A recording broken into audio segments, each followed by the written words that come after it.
Caribbean Newsline is brought to you by the Barbados Tourism Marketing Inc.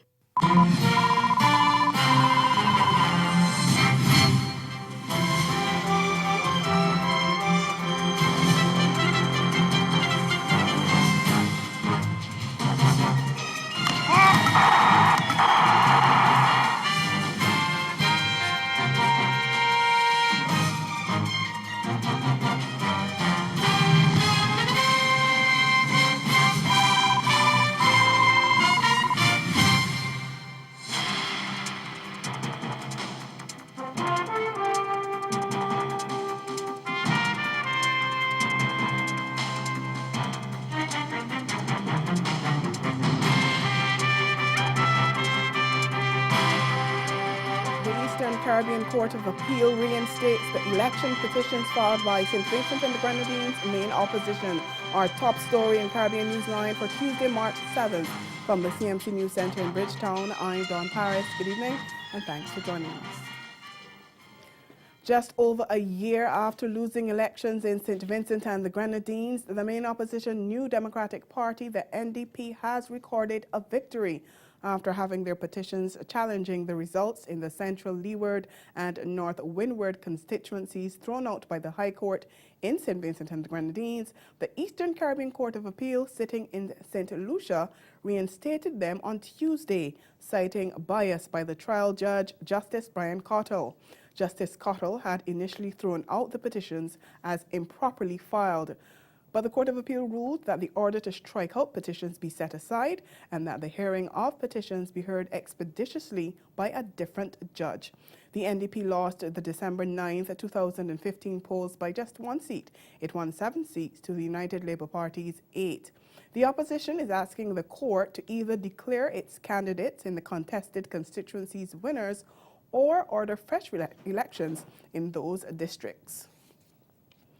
The former head of Guyana's Presidential Secretariat, Dr. Roger Luncheon, was arrested on Tuesday as police continued investigations into controversial land deals by several members of the former People's Progressive Party government.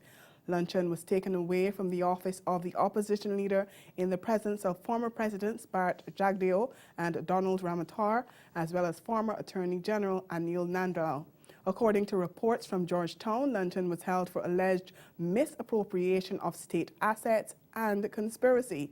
The move by the Special Organized Crime Unit came less than 24 hours after Nandlal told the investigating body that members of the former government would make themselves available for questioning at the opposition leader's office and not at the headquarters of the Special Organized Crime Unit, SOCU.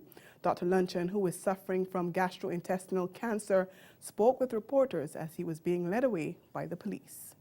You heard Superintendent Vera have been arrested and on the basis, as you said, misappropriation and conspiracy related to Praderville. I don't need to again repeat my total innocence and unawareness of the basis for this charge, but I'm going to be arrested, so I'm following Superintendent Reid. As we have said before, myself and others, we are fully supportive and cooperating with the police, with SOCU in this investigation. Dr. Luncheon, you worry for your kid's health going into police custody? It depends on what happens. My concerns about my health would, of course, be directly related to what subsequently happened. Well, Dr. Luncheon was subsequently released from custody. And former President Jagdeo and former National Resources Minister Robert Prasad were also reportedly questioned by police, but they too were also released. The Trinidad and Tobago government will pay an estimated 2.5 billion TT dollars in arrears to public servants by the end of this month. The promise of back pay was made by the former People's Partnership Administration, and Prime Minister Dr. Keith Rowley told Parliament on Monday that the government would honour the commitment. The Minister of Finance has been able to arrange the source of funds to ensure that the monies are available by March 31st to pay public servants the outstanding back pay. However, Madam Speaker, the payment of that money to the individual officers in the various departments would not be delayed as a result of no funds being available after March 31st, but on the department's ability to make the pay sheets prepared and ready for disbursements to officers. But while the workers may be smiling all the way to the bank, Dr. Rowley said the former government had saddled the country with a heavy burden and his administration had no choice but to get a loan to pay the workers. When this offer was made and contracted with public servants, there was no source of recurrent revenue to pay it. It had to be paid from borrowings. That is a handover from the last government. At the time when 14% was given to public servants, it was done with the eyes wide open that there were no revenues to pay that money. So to keep that contract, we are now having to borrow to pay. And over in Dominica, police officers have rejected a proposed wage freeze by the government. Chairman of the Police Welfare Association, Jefferson Drigo, says police officers will meet on Friday to discuss the government's offer of 0% for the 2015 to 2018 period. The lawmen are seeking a 15% wage hike, and Drigo says they are extremely disappointed with government's offer made during the latest round of negotiations on Monday. He says the meeting will discuss the way forward, but Drigo says they will remain at 15%. They're not moving, and they're expecting a better offer from the government. The evacuation order for residents of a community near a burning landfill in the Bahamas capital has been extended for the rest of the week. As firefighters work to ensure the blaze is contained, residents of Jubilee Gardens have been told to stay away from the area as smoke inhalation can lead to health concerns. The fire at the public landfill in Nassau on the island of New Providence began on Sunday, sending smoke billowing into the residential community. But it's not the first fire at the landfill, and officials say efforts are being made to address the problem. Clint Watson of ZNS Network News reports. How long, how long? That's the cry of residents in the Jubilee Gardens who share the same sentiment of their MP Leslie Miller. Their lives have been upended by what's being described as the worst fire to ever affect the Milo Butler Highway, Fire Trail and Gladstone Roads area. According to officials, it will be several days before residents will be given the all-clear to return. We are still not recommending people to return to their homes in Jubilee Gardens. I mean, the wind changes, obviously, direction throughout the course of the day. From a firefighting perspective on the landfill, we believe it's going to be 5-7 days. Assistant Commissioner of Police Stephen Dean is allaying fears and concerns of residents, noting that officers remain posted to all entrances of the community and are vetting anyone going in and out. That overnight and since that fire, we have no reported incidents in that area. It might be some inconvenience because we have to man all vehicles that are coming in and out, persons that are coming in and out, to ensure that nobody's coming in those areas to steal or do anything to those poisonous properties. So we want to reassure the residents that we got the area on a lockdown, so to speak, with our security measures in place, and police officers will be there in droves 24/7. And even after residents return to their homes, the bigger question is, when will relief come to this community? Well, according to Prime Minister, the Right Honourable Perry Christie, it's not far off. He has involved himself in the process of selecting a new management company with the technology and expertise. They have met with a group from the U.S. and a local group who advanced a foreign partnership represented by the financial group Providence. Together, we were approaching the final sort of concluding aspects of determining a new operator, a new management company, and the introduction of the measures that we believe would in fact eliminate forever and forever the kind of tragic circumstance that took place out there. Environment Minister, the Honourable Kenred Dorset, says firefighters have been battling subsequent fires in nearby areas, which are said to be contained. The main fire has moved into a northwesterly direction on the landfill, but it's in an area that's contained. I'm imploring any Bahamian who may have access to a water truck, please contact the Director of Environmental Health Services. We need all of the water that we can access onto the landfill as we speak. Aside from the majority of residents staying with families, other families have been placed in temporary locations on a first-come, first-served basis, while 13 families totaling 54 people occupied the social services manned shelter at the Kendall Isaacs Gymnasium, which was activated shortly after 6 p.m. on Sunday. Coming up in Caribbean Newsline, Taiwan's president to visit the Caribbean amid concerns of unstable relations with some regional countries. We'll be right back. Every day across the Caribbean, non-food goods made locally, regionally, and internationally make their way into the hands of consumers. And from time to time, some of those goods may be defective and might actually cause harm. The CARICOM Rapid Alert System for the Exchange of Information on Dangerous Non-Food Consumer Goods, CAREX, has been set up to protect you. If you receive dangerous goods, you can file a complaint with your local CAREX contact point, or you can log on to www.carex.caricom.org and fill out the online form. The relevant agency will investigate, and once that is complete, the CAREX system will alert other countries in the region so that consumers will be protected from goods that pose a serious risk. For more information and to see the categories of goods covered under the system, visit www.carex.caricom.org or contact your local CAREX contact point. The CARICOM Single Market and Economy. Make it work for you.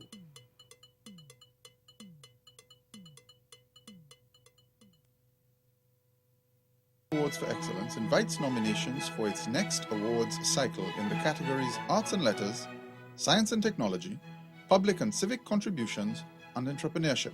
Join the growing college of distinguished laureates from throughout the region we've honored in the last decade. Visit www.answercaribbeanawards.com for forms and instructions.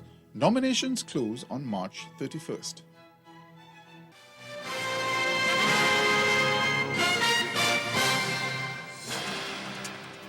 Welcome back. Taiwan's president will visit the Caribbean later this year amid concerns that its relations with some Caribbean allies have become a bit unsteady.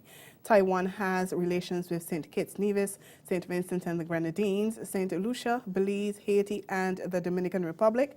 And Taiwan's Foreign Minister David Lee said relations with one or more of those countries are, quote, kind of unstable, end quote. He didn't indicate which Caribbean islands he was referring to, but he said his ministry has taken measures to improve bilateral ties with those countries in question, and the situation is under control. Lee said the foreign ministry would immediately address any issues that arise. Jamaica has received confirmation that a baby born recently at Victoria Jubilee Hospital in the capital has microcephaly. And Chief Medical Officer Dr. Winston De La Haye says the health ministry is treating the birth as a probable Zika-related case. According to De La Haye, the ministry recently received the result from test samples submitted a month ago to the U.S.-based Centers for Disease Control and Prevention. But the test returned inconclusive results. De La Haye says the result was positive for both the dengue and Zika viruses, and so it remains as a probable case of Zika-related microcephaly. That means is we can't be absolutely sure that the Zika virus is the causative agent, and so as a result of that, it remains a probable case of Zika-related congenital anomaly. In any case, we had started engaging the child and parents as if it were. So it doesn't change anything in terms of the support. But in terms of the reporting, because we report these things internationally, we maintain that it's a probable case because we can't definitively say it's the Zika virus. Microcephaly is a medical condition that causes babies to be born with small heads and underdeveloped brains. Over to Belize, there's been mixed reaction to a publicized video of a former recruit being mishandled by soldiers. However, the question many are still asking is whether the soldiers broke any rules in the way they treated the then recruit. We get more in this report from Channel 5 News. Cell phone footage captured a recruit, now BDF soldier Michael Rivas, being manhandled, some say abused by a group of soldiers. But was what captured in the amateur video in contravention to the rules and regulations of the training policy? Documents were made available today of witness statements provided for the investigation launched this past Monday. The information contained is conflicting from the officers questioned. Now, during a phone interview with Future Plans officer Lieutenant Colonel Azarel Loria, he confirmed that the video captured an incident that was outside of a tear gas exercise. That telephone interview, Lieutenant Colonel Loria says that investigations revealed that while a senior ranking officer was in charge during the final tear gas exercise 30 to 40 minutes earlier, when Rivas was captured by the officers, he was taken to another trench and not the one where the gas session took place. Former BDF Major Lloyd Jones says that due to human rights concerns, changes have been made to the training policy in present day. It's important to understand that as part of the training at various levels, because different types of training call for different methodologies, but it's the environment calls for both physical and mental stress. And what I saw there was a little bit of physical stress in terms of the shoving and so on, but mostly mental stress. What would have been accepted back then might not be accepted in 2017, particularly as over the years societal views of what constitutes abuse has shifted. And ahead in Newsline Sport, Windies fast bowler Shannon Gabriel is out of the third ODI against England. We'll tell you why after the break. Sport is next. Stay with us. Welcome to SwiftPack, your online shopping and shipping solution. Receive the best rates, expert cargo management, and exceptional customer service. SwiftPack provides secure handling of your smallest packages to your largest cargo with speed and reliability. We invite you to use our U.S. mailbox service, online shopping, ship air and ocean cargo from the supplier to your door. We handle it all for you. Get started now. Sign up for a free regular account or premium account, or give us a call on 440-6100. SwiftPack. You shop, we ship, you save. Straight out of the bodacious and beautiful culture of the Caribbean comes a music and talent competition like no other. Brace yourself for the exciting, entertaining, extraordinary, and new reality docuseries, Icon of the Islands. The story begins in the breathtaking backdrop of the U.S. Virgin Islands. Every year, this is where a wide and diverse range of contestants of all ages and backgrounds audition for a wildly popular and prominent local talent competition. And the ultimate goal for each contestant is to win. I already have my favorites, but my favorites may not prevail tonight. Some moments will bring performers to their knees, while some performances will bring fans to their feet. Get ready to see which star will be the last one shining in the spotlight as the stars align this season on Icon of the Islands.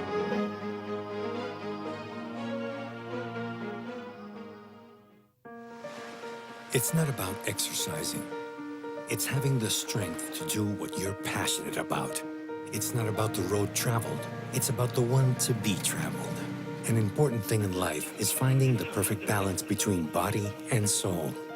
With a bottle of Ensure, you get the proteins, calcium, and 26 vitamins and minerals your body needs to live the best moments of your life with strength and energy.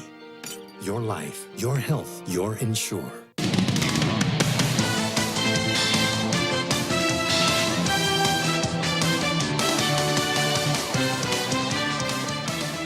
We continue with sports. West Indies fast bowler Shannon Gabriel will take no part in Thursday's third one-day international against England after suffering a side strain in the second game in Antigua on Sunday. The right armour underwent scans which confirmed the nature of the injury, leading to him being ruled out of contention for the contest at Kensington Oval in Barbados. West Indies are yet to name a replacement, but Barbados seamer Miguel Cummins is expected to be called up. Gabriel has been impressive so far in the series, bowling with pace and hostility. He claimed 2 wickets in the opening ODI at the Vivian Richards Cricket Stadium last Friday, which West Indies lost by 45 runs, but he took just 1 wicket in the second game before limping off after bowling 3 overs.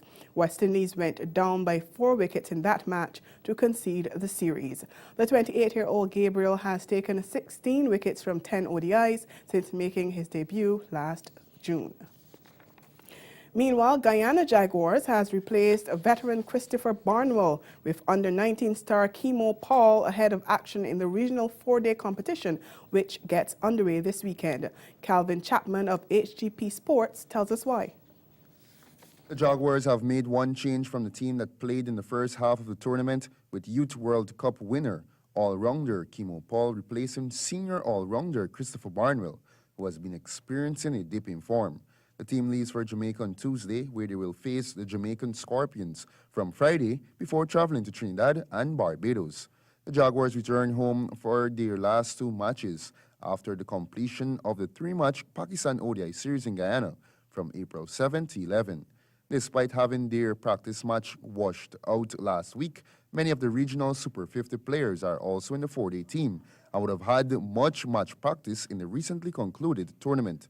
The Jaguars finished second in the first half of the tournament on 64.6 points, 3.2 points behind leaders Jamaica Scorpions, but the two-time defending champions were not as convincing as they were in the previous two seasons. The squad reads: Tejaran Chandrapal, Shemron Hetty-Meyer, Leon Johnson, Captain Vishal Singh, Shiv Chandrapal, Raymond Reefer, Anthony Bramble, Romario Shepherd, Virisami Pamal, Gudikish Moti, Keon Joseph, Rajendra Chandrika, and Kimo Paul.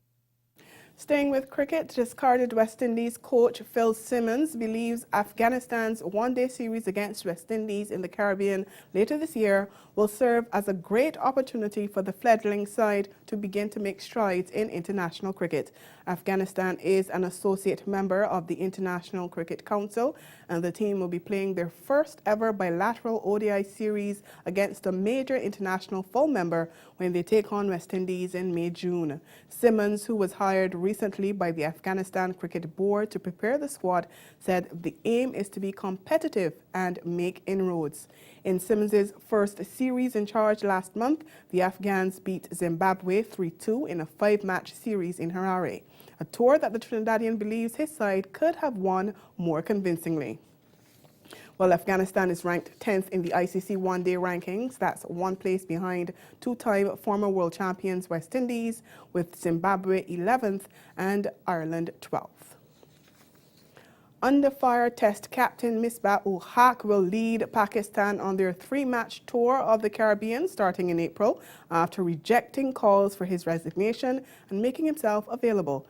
Calls for the veteran player to step down had intensified in recent months following Pakistan's poor form. It saw them lose all 5 of their last tests to New Zealand and Australia. But the 42-year-old said it's important that he stay on to help Pakistan end their losing slide. The Pakistan Cricket Board chairman confirmed he had been informed of the captain's decision and it had been conveyed to the selection panel.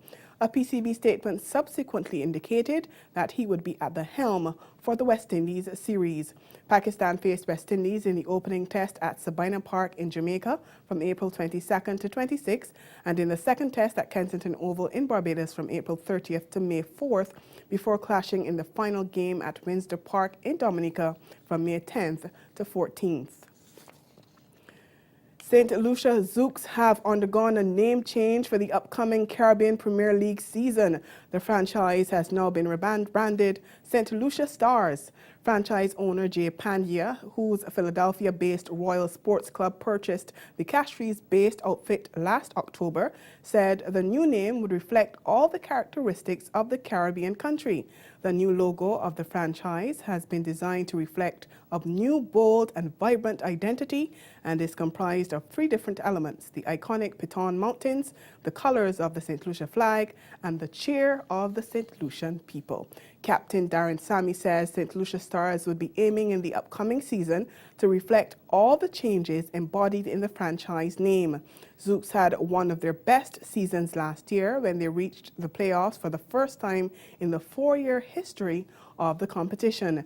They managed to attract the likes of Australians Mike Hussey and Shane Watson, along with South Africa David Miller, and proved one of the more entertaining sides. The competition this year runs from August 1st to September 9th. Tragedy has struck the football fraternity in Bermuda. 28-year-old footballer Raymond Butterfield was stabbed to death after near a fishing club on the outskirts of the capital, Hamilton. Butterfield, who played for First Division club Wolves, was fatally injured during an altercation. He was the father of an 8-week-old daughter.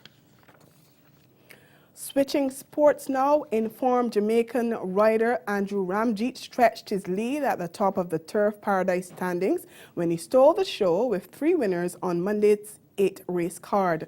Ramjeet, who has been locked in a battle with defending champion Scott Stevens all season, stormed to victories in race 3 with One Simple Rule, race 4 with Entitled Star, and race 7 with Witch Market. Going off at decent odds of 3-1, Ramjeet raced One Simple Rule well off the pace as longshot Old Hollywood sprinted to a near 7-length lead at the half-mile run in 48.38 seconds. Once in the stretch, Ramjeet brought the filly with a strong run to barely get up at the wire and nip favourite Let the Good Times Roll by a nose. In second comes Let the Good Times Roll with Singled for the Summer inside of her. Then it's Daddy Please moving with Corporate last. One Simple Rule has 8 lengths to make up, and then it's another 1.5 lengths to Lucky Lady Lisa. Half mile left to go. Old Hollywood in front. Old Hollywood in front by 5. Still in second is Let the Good Times Roll with Single for the Summer inside of her, and then it's 2 back 2, Corporate last. One Simple Rule is advancing outside of her, down at the rail, Daddy Please. And then we go back to Lucky Lady Lisa, middle of the turn. Still Old Hollywood, the lead is now only 3 lengths. In second, Let the Good Times Roll, Daddy Please is One Simple Rule is next. And then we have Single for the Summer, and then Daddy Please, head of the lane, Old Hollywood. Now they're going to get taken on by Let the Good Times Roll. Let the Good Times Roll to the outside, Old Hollywood at the rail, then One Simple Rule, Single for the Summer, and Daddy Please. And now Let the Good Times Roll is moving on by. Let the Good Times Roll from One Simple Rule, then Old Hollywood, One Simple Rule, trying to get Let the Good Times Roll at the wire. It'll be close. Let the Good Times Roll to the inside, One Simple Rule to the outside in a photo for the win. And that's the sport. We'll be right back. Caribbean Newsline is brought to you by the Barbados Tourism Marketing Inc. Grow your business or promote your event through the services offered by the Caribbean Media Corporation and CaribVision. Our distribution provides a platform on cable, terrestrial television, and websites. We cover carnivals and events from across the region. We can bring your event live and alive to the world. For music makers, program producers, businesses, we can expand your reach to in excess of 2 million households daily. Our other services include news updates to enhance your media products, studio space for program and development. We can facilitate the launch of new products and services and training. Contact us and we will help you unleash your creative ability, develop products and services, and provide the medium to watch them grow. Contact Loretta Skeet at cmccaribbean.com or call her 1-246-467-1044 or 1-246-253-3889. Call and book your carnival or event today. With the CARICOM Single Market and Economy, CSME, opportunities to relocate for work as a CARICOM skilled national have been expanded to include 10 categories of persons. 2 of those categories are artisans and household domestics holding a Caribbean Vocational Qualification or CVQ. A CVQ is a certificate you can apply for based on how well you do your job. If you are certified as a household domestic, including housekeepers and home health workers, or an artisan, including persons in the building trade, craft persons, and machine operators, you could be eligible to move for work. CVQ standards have been developed with regional employers, so your skills will be recognized wherever you go. Contact your national training agency to find out about CVQs for artisans or household domestics, or visit csmeonline.org for more information. The CARICOM Single Market and Economy. Make it work for you.